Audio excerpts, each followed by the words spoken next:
आज हम लोग इस शॉर्ट्स में सीखने वाले हैं कि किसी भी दो मैट्रिक्स का गुणा कैसे करते हैं। ठीक है, चलिए पहले यह चेक कर लेते हैं कि गुणा पॉसिबल है या नहीं है। चेक कैसे करते हैं? तो जो पहला जो मैट्रिक्स दिया गया है इसका ऑर्डर क्या है? 1 2 3, यानी कि इसका 3 रो है और 1 कॉलम है। इसका क्या ऑर्डर है? इसमें 1 रो है और 3 कॉलम है, यानी कि फर्स्ट जो मैट्रिक्स है इसका कॉलम और जो सेकंड मैट्रिक्स है इसका रो अगर आपस में बराबर है तो गुणा पॉसिबल है। हमने क्या बोला कि जो पहला मैट्रिक्स है इसका कॉलम और सेकंड मैट्रिक्स का रो आपस में अगर बराबर है तो गुणा पॉसिबल है। यानी कि जो हमारा आंसर जो आने वाला है ना वह 3/3 का होगा, 3/3 का होगा। अब गुणा करते हैं, 3 गुने 2 किए यह 6 बच जाएगा।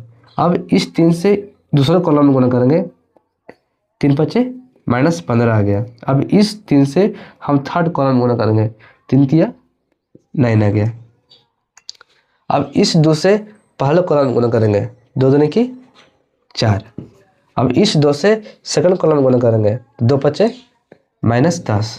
अब इस 2 से थर्ड कॉलम गुणा करेंगे तो 2 तिया 6।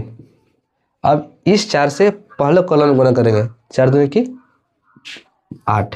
अब इस 4 से सेकंड कॉलम गुणा करेंगे, 4 बचे -20।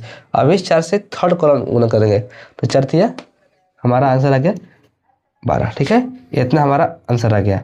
जो हमारा आंसर आया है वह 1 2 3, इसमें 3 रो है और 3 कॉलम, यानी कि हमारा जो आंसर आया है ना वह 3/3 का आंसर आया है।